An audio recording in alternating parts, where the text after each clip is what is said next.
ಆತ್ಮೀಯ H16 news ಅರ್ಥಾತ್ ಸೀತಾರಾಮ್ ನ್ಯೂಸದ ವೀಕ್ಷಕರೇ, ನಾನು ನಿಮ್ಮವ ಎಂ ಆಯುಧ ಮಲ್ಲಪ್ಪ ಜೊತೆ ಅವರು. ತಾವು ಈಗ ಸುದ್ದಿಗಳ ಲೋಕಕ್ಕೆ ಎಂಟ್ರಿ ಹೊಡಿತಾ ಇದ್ದೀರಿ. ಈ ಸುದ್ದಿಗಳನ್ನು ಪ್ರತಿಯೊಂದು ನೋಡೋ ಜೊತೆಗೆ ನಿಮ್ಮ ಅಭಿಪ್ರಾಯಗಳನ್ನು ಹಂಚ್ತಾ ಇರಿ. ಯಾಕಂದರೆ ಈ ಸುದ್ದಿಗಳು ನಿಮಗಾಗಿ, ನಿಮ್ಮ ಬದುಕಿಗಾಗಿ, ನಿಮ್ಮ ವೈಚಾರಿಕೆಗಾಗಿ, ನಿಮ್ಮ ತಿಳುವಳಿಕೆಗಾಗಿಯೂ ನಿಮಗೂ ಗೊತ್ತು. ಜೊತೆಗೆ ನಮಗೂ ನಿಮ್ಮೊಂದಿಗೆ ಇದೊಂದು ಮಾತಾಡುವಂಥ ಜೊತೆಗೆ ಸುದ್ದಿಗಳನ್ನು ಬಿಡುವಂಥ ಕೆಲಸ. ಈ ಕೆಲಸದಲ್ಲಿ ನಾವು ನಿಮ್ಮೊಂದಿಗಿದ್ದೀವಿ ಅಂತ ಹೇಳ್ತಾ ನೋಡ್ತಾ ಇರಿ ಸುದ್ದಿಗಳನ್ನು. ಇನ್ನೂ ಭಾಳ ಕಾಟದಿದೆ. ಇಲ್ಲಿ ಬರೀ ಬಸ್ ಹೇಳ್ತೀರಿ, ಎಷ್ಟೆಷ್ಟು ಜಾಸ್ತಿ ಆಯ್ತು ನೀವೇ ಹೇಳ್ತಾವೆ ನೋಡೋಣ. ಹೇಳ್ತೀರಾ? ನಾನು ಅದಕ್ಕೋಸ್ಕರ ಹೇಳ್ತಿರೋದು, ಗ್ಯಾರಂಟಿ ಅನ್ನೋದೊಂದು ಕೊಟ್ಟರಲ್ಲ, ಯಾವ ಜನನೂ ಗ್ಯಾರಂಟಿ ಕೊಡಿ ಅಂತ ಕೇಳಲಿಲ್ಲ, ಯಾವ ಹೆಣ್ಣುಮಕ್ಕಳು ಕೇಳಲಿಲ್ಲ. ಇಡೀ ಖಜಾನೆ ಖಾಲಿ ಅಂತ ಹೇಳಕ್ಕೂ ತಯಾರಿಲ್ಲ. ತುಂಬಿಟ್ಕೊಂಡಿದ್ದೀವಿ, ತುಂಬಿಟ್ಕೊಂಡ್ರೆ 15% ಆಗಿ ಜಾಸ್ತಿ ಮಾಡ್ತಿದ್ದೀರಿ. ಯಾವ ಬಡವರು ಅನುಭವಿಸ್ಬೇಕು ಇದನ್ನು? ಹೆಂಡ್ತಿಗೆ ಫ್ರೀ ಕರ್ಕೊಂಡು ಹೋಗ್ತೀರಿ, ಆ ಹೆಂಡ್ತಿ ಚಾರ್ಜನ್ನ ಗಂಡಸನ ಹತ್ರ ವಸೂಲಿ ಮಾಡ್ತೀರಿ. ಇಂಥವು ಬೇಕಾದಷ್ಟು ಉದಾಹರಣೆ ಕೊಡ್ಬೋದು. ಅದಕ್ಕೋಸ್ಕರ ಹೇಳ್ದನಲ್ಲ, ನಾನು ಬ್ರಿಗೇಡಿನ ವಿಚಾರ ಬಂದಂಥ ಕೇಳಿದ್ರಿ ನಾನು ದೊಡ್ಡ ಮನುಷ್ಯ ಅಂತ ಅನ್ಸ್ಕೋಬಾರ್ದು ಅಂತ ಒಂದೆರಡು ಮಾತು ಹೇಳಿದೆ. ನಾನು ಯಾವುದಕ್ಕೆ ಭಾಳ ಕಾರಣಕ್ಕೂ ಇವ್ರನ್ನೆಲ್ಲ ಕೂರಿಸ್ಕೊಂಡು ನಾನು ರಾಜಕಾರಣ ಮಾಡೋದು ಒಳ್ಳೆಯದಲ್ಲ. ಧನ್ಯವಾದ. ಆಪಾದನೆ ಬಂದಂಥ 2 ದಿನಕ್ಕೆ ನಾನು ಪರ್ಮಿಷನ್ ತೊಗೊಂಡು, ಅವ್ರು ಒಪ್ಪಲಿಲ್ಲ. ಮುಂಚೆ ಬೇಡ ಅಂತಂದರು, ನಾನೇ ಒಪ್ಪಲಿಲ್ಲ. ಯಾಕೆಂದರೆ ನಾನೇ KJ ಜಾರ್ಜ್ ಅವ್ರ ಮೇಲೆ ಆಪಾದನೆ ಬಂದಾಗ ನೀವು ರಾಜೀನಾಮೆ ಕೊಡಿ, ತನಿಖೆ ಮಾಡಿ, ತನಿಖೆ ನೀನು ನಿರ್ದೋಷಿಯಾಗಿ ಬನ್ನಿ, ಮತ್ತೆ ಮಂತ್ರಿಯಾಗಿ ನಾನೇ ಹೋರಾಟ ಮಾಡಿದನು. ನನ್ನ ಮೇಲೆ ಆರೋಪ ಬಂದನ್ನು ಸುಮ್ಮನೆ ಇದ್ದರೆ ನಾನು ಅದಕ್ಕೋಸ್ಕರನೇ ಇಮ್ಮಿಡಿಯೇಟ್ ಕೇಂದ್ರ ನಾಯಕರು ಹೇಳಿದೆ. ಆ 2 ದಿನದಲ್ಲಿ ಪಾಪ ಭಾಳ ಅರ್ಜೆಂಟ್ ಆಗಿಬಿಟ್ಟಿತ್ತು ಕಾಂಗ್ರೆಸ್ನವ್ರಿಗೆ. ಏನು ಸಾವಿರಾರು ಜನದ ಮೆರವಣಿಗೆ, ರಾಜೀನಾಮೆ ಕೊಡಬೇಕು ಕೊಟ್ಟೆ. ನಾನು ಅದಕ್ಕೋಸ್ಕರ ಹೇಳಿದೆ, ನೈತಿಕತೆಯಿಂದ ನಾನು ರಾಜಕಾರಣ ಮಾಡ್ಕೊಂಡು ಬಂದಿದ್ದೀನಿ. ಅವರಿಗೆ ಕಾಂಗ್ರೆಸ್ನವ್ರಿಗೆ ಏನು ನೈತಿಕತೆ ಇದೆ ಇಲ್ಲ ಎರಡೂ ಹೇಳಲ್ಲ. ಯಾಕೆಂದರೆ ಅವ್ರು ಹೇಳ್ತಾ ಇದ್ದಾರೆ, ಖರ್ಗೆ ಹೆಸರು, ಪ್ರಿಯಾಂಕಾ ಖರ್ಗೆ ಹೆಸರು ಅವರು ಡೆತ್ ನೋಟಲ್ಲಿ ಬರೆದಿದ್ದಾರೆ ಅಂತ BJಪಿಯವರು ಹೇಳ್ತಾರೆ. ಪ್ರಿಯಾಂಕಾ ಖರ್ಗೆ ಹೆಸರು ಡೆತ್ ನೋಟಲ್ಲಿ ಇಲ್ಲ ಅಂತ ಕಾಂಗ್ರೆಸ್ನವ್ರು ಹೇಳ್ತಾರೆ. ನಾನು ಎರಡರ ಬಗ್ಗೆನೂ ಹೇಳಲ್ಲ. ಅದಕ್ಕೋಸ್ಕರ ನಾನು ಹೇಳ್ತಿರೋದು, ಇಲ್ಲಿ ನೈತಿಕತೆ ಪ್ರಶ್ನೆ. ಭಗವಂತ ಇದ್ದಾನೆ, ಇವನ್ನೆಲ್ಲ ಭಗವಂತ ಅಂತ ಯಾಕೆ ಕರಿತೀವಿ ನಾವು ಸಾಧು ಸಂತರಿಗೆ? ಯಾಕೆ ಅವ್ರು ಪಾದಪೂಜೆ ನಮಸ್ಕಾರ 1008 ಜನನ ಪಾದಪೂಜೆ ಮಾಡಿಕೊಂಡು ನಾವು ಉದ್ಘಾಟನೆ ಮಾಡ್ತಿದ್ವಿ. ಜನಕ್ಕೆಲ್ಲ ಇವರೆಲ್ಲರೂ ಕೂಡ ತ್ಯಾಗಿಗಳು, ನಾವೆಲ್ಲರೂ ಭೋಗಿಗಳು. ಅವ್ರು ಮಾಡಿದಂಥ ತ್ಯಾಗಕ್ಕೋಸ್ಕರನೇ ಅವರಿಗೆ ನಾವು ಪಾದಪೂಜೆ ಮಾಡಿ ಈ ಬ್ರಿಗೇಡ್ ಶುರು ಮಾಡ್ತಾ ಇದ್ದೀವಿ. ಇದರಿಂದ ಕರ್ನಾಟಕ ರಾಜ್ಯದ ಹಿಂದೂ ಸಮಾಜಕ್ಕೆ ಒಳ್ಳೆಯದಾಗಲಿ, ಇದು ನಮ್ಮ ಉದ್ದೇಶ.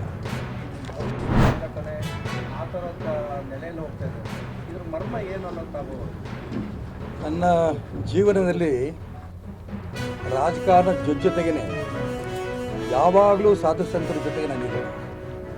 ಇವತ್ತಲ್ಲ, ಈಗ 109 ಕೋಟಿ ರೂಪಾಯಿ ಪ್ರಾರಂಭದಲ್ಲಿ ಎಲ್ಲ ಸಾಧು ಸಂತರಿಗೆ ಕೊಡಬೇಕಾದ್ರೆ ಅದರ ಪ್ರಮುಖ ಪಾತ್ರ ನನ್ನದೇ. ಸದಾನಂದ ಗೌಡರ ಹತ್ರ ಕೂತ್ಕೊಂಡು ಎಲ್ಲ ಸ್ವಾಮಿಗಳನ್ನು ಮಾತಾಡಿ ಏನೇನು ಬೇಕು ಅಂತ ಕೊಟ್ಟಿತ್ತು. ಮಾನ್ಯ ಬಸವರಾಜ ಬೊಮ್ಮಾಯಿ ಮುಖ್ಯಮಂತ್ರಿ ಆದಾಗಲೂ ಕೂಡ 129 ಕೋಟಿ ಹಣ ಕೊಟ್ಟಿತ್ತು. ಇದಕ್ಕೂ ರಾಜಕಾರಣಕ್ಕೂ ಏನೂ ಸಂಬಂಧ ಇಲ್ಲ. ರಾಜಕಾರಣವೇ ಬೇರೆ, ಈ ಧಾರ್ಮಿಕ ಚಟುವಟಿಕೆಗಳು ಬೇರೆ. ಯಾಕಂದರೆ ಇವತ್ತು ಹಿಂದೂ ಸಮಾಜಕ್ಕೆ, ಇಡೀ ಕರ್ನಾಟಕ ರಾಜ್ಯದಲ್ಲಿ ದಲಿತರಿಗೆ, ಹಿಂದುಳಿದವರಿಗೆ, ಸಕಲ ಹಿಂದೂ ಸಮಾಜಕ್ಕೂ ಸಮಸ್ಯೆಗಳಿದೆ, ಬೇರೆ ಬೇರೆ ಸಮಸ್ಯೆಗಳಿದೆ. ಆ ಸಮಸ್ಯೆಗಳನ್ನು ನೋಡೋದಕ್ಕೆ ಯಾರೂ ಇಲ್ಲ. ಉದಾಹರಣೆಗೆ ನಿನ್ನೆ ಒಂದು ಕ್ಯಾಬಿನೆಟ್ನಲ್ಲಿ ಒಂದು ತೀರ್ಮಾನ ತಗೊಂಡಿದ್ದಾರೆ. ನಮ್ಮ ಸರ್ಕಾರ ಇರಬೇಕಾದ್ರೆ ಪ್ರತಿ ಜಿಲ್ಲೆಗೂ ಒಂದು ಗೋಶಾಲೆ ಆರಂಭ ಮಾಡಬೇಕು ಅಂತ ತೀರ್ಮಾನ ಮಾಡಿದ್ವಿ. 14 ಗೋಶಾಲೆ ನಾವು ಮಾಡಿದ್ವಿ. ಅಲ್ಲಿಂದ ಮುಂದೆ ಗೋಶಾಲೆಗಳು, ಉಳಿದಂಥ ಗೋಶಾಲೆಗಳು ಮಾಡ್ತಾರೆ ಅಂತ ಅಂದ್ಕೊಂಡಿದ್ವಿ. ಮಾಡಲಿಲ್ಲ. ಅಷ್ಟೇ ಅಲ್ಲ, ಇನ್ನು ಮುಂದೆ ಯಾವ ಗೋಶಾಲೆನೂ ಮಾಡಬಾರ್ದು ಅಂತ ತೀರ್ಮಾನ ತಗೊಂಡಿದ್ದಾರೆ. ಇದು ಹಿಂದೂ ಧರ್ಮಕ್ಕೇ ದೊಡ್ಡ ಪೆಟ್ಟು.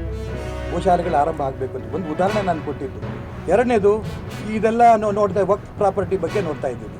ಅನೇಕ ದೇವಸ್ಥಾನಗಳದ್ದು, ಮಠ ಮಂದಿರಗಳು ಜಾಗವನ್ನೇ ವಕ್ಫ್ ಅಂತ ತೀರ್ಮಾನ ಮಾಡಿಬಿಟ್ಟಿದ್ದಾರೆ. ನಾನು ಅದಕ್ಕೋಸ್ಕರ ಹೇಳಿದೆ, ಈ ಧಾರ್ಮಿಕ ಚಟುವಟಿಕೆಗಳು ಆರಂಭ ಆಗೋದ್ರಿಂದ ಇಡೀ ಸಮಾಜವೇ ಜಾಗೃತಿ ಆಗುತ್ತೆ. ರಾಜಕಾರಣವೂ ಮಾಡ್ತೇನೆ ನಾನು, ಯಾವ ಕಾರಣಕ್ಕೂ ರಾಜಕಾರಣ ಬಿಡಲ್ಲ. ಆದರೆ ಜೊತೆಗೆ ಧಾರ್ಮಿಕ ಚಟುವಟಿಕೆಗಳನ್ನು ಮುಂದುವರಿಸ್ತೇನೆ. ಸಿದ್ದೇಶ್ವರ ದೇವಸ್ಥಾನದ ಆವರಣದಲ್ಲಿ, ಸಿದ್ದೇಶ್ವರ ದೇವಸ್ಥಾನದ ದೇವಸ್ಥಾನದ ಒಳಗೆ ಅಲ್ಲಿ ಉತ್ಸವ ಮೂರ್ತಿಯ ಒಂದು ಪೂಜೆ ಪುನಸ್ಕಾರ ಆದ ನಂತರ ನಾವು ಉತ್ಸವ ಮೂರ್ತಿಯನ್ನು ಹೊರಗೆ ತಂದು ನಂತರ ಏನಪ್ಪ ಅಂತಂದರೆ ಹೋಮ ಕಾರ್ಯಕ್ರಮದಿಂದ ನಾವು ಹೋಗ್ತಾ ಇದ್ದೇವೆ. ಅಲ್ಲಿ ದೇವಸ್ಥಾನದ ಮುಂಭಾಗದಲ್ಲಿ ಹೋಮದ ಕಟ್ಟೆ ಇರುವುದರಿಂದ ಅಲ್ಲಿ 12 ಗಂಟೆಗೆ ಅಲ್ಲಿ ಹೋಮದ ಕಾರ್ಯಕ್ರಮ ಪ್ರಾರಂಭ ಆಗ್ತದೆ. ನಂತರ ಹೋಮ ಮುಕ್ತಾಯ ನಂತರ ನಾವೆಲ್ಲರೂ ನೀವುಗಳು ಎಲ್ಲ ಸಾಕ್ಷಿಗಳು ಏನು ಉಪಯೋಗಿಸೋದು ಅಂದರೆ ಏನು ಎಳ್ಳು ಬೆಲ್ಲ ಕೊಟ್ಟು ಪರಸ್ಪರ ಪ್ರೀತಿಯಿಂದ ಅಪ್ಪುವಂಥ ಕೆಲಸ ಅವಾಗ 14ನೇ ದಿವಸ ಮಕರ ಸಂಕ್ರಮಣದ ದಿವಸ ಹೋಮವನ್ನು ಆದ ನಂತರ ತಾವೆಲ್ಲರೂ ಅದನ್ನು ನಾವು ನೀವು ಕೂಡ ಆ ಒಂದು ಏನು ಎಳ್ಳು ಬೆಲ್ಲ ಕೊಡುವಂಥ ಕಾರ್ಯಕ್ರಮ ಮಾಡ್ತಾ ಇದ್ದೇವೆ. ಅದೇ ದಿವಸ ಸಾಯಂಕಾಲ 8 ಗಂಟೆಗೆ ಮನೆಯ ಕಾರ್ಯಕ್ರಮ ದೇವಸ್ಥಾನ ಮುಂಭಾಗದಲ್ಲಿ ಇರುತ್ತದೆ. ಆದ್ಮೇಲೆ ಎಲ್ಲ ಸುದ್ದಿಗಳನ್ನು ನೋಡಿದ್ರಲ್ಲ, ಏನು ಅನಿಸ್ತು ನಿಮಗೆ? ಇದರಲ್ಲೇ ನಿಮ್ಗೆ ಲೈಕ್ ಆಗಿರ್ಬೋದು, ಡಿಸ್ಲೈಕು ಆಗಿರ್ಬೋದು, ಕಾಮೆಂಟ್ ಬೇಡಪ್ಪ ಅಂತೂ ಅನಿಸಿರ್ಬೋದು, ಕಾಮೆಂಟ್ ಮಾಡಬೇಕಪ್ಪ ಅನಿಸಿರ್ಬೋದು, ಶೇರ್ ಮಾಡಬಾರ್ದಪ್ಪ ಅನಿಸಿರ್ಬೋದು, ಅದು ಮಾಡಬೇಕು ಅನಿಸಿರ್ಬೋದು. ಏನಾದರೂ ಆಗಲಿ ಶೇರ್ ಮಾಡ್ತಾಯಿರಿ, ಈ ನ್ಯೂಸ್ಗಳನ್ನ ಹಂಚ್ತಾ ಇರಿ, ಜೊತೆಗೆ ಇದಕ್ಕೆ ಸಬ್ಸ್ಕ್ರೈಬ್ ಆಗ್ತಾಯಿರಿ ಅಂತ ಹೇಳ್ತಾ H16 ನ್ಯೂಸ್ ಅರ್ಥಾತ್ ಹೇ ಸೀತಾರಾಮ್, ಇದು ಸತ್ಯದ ಕೈಗೆ ನಡಿ. ವಂದನೆಗಳು.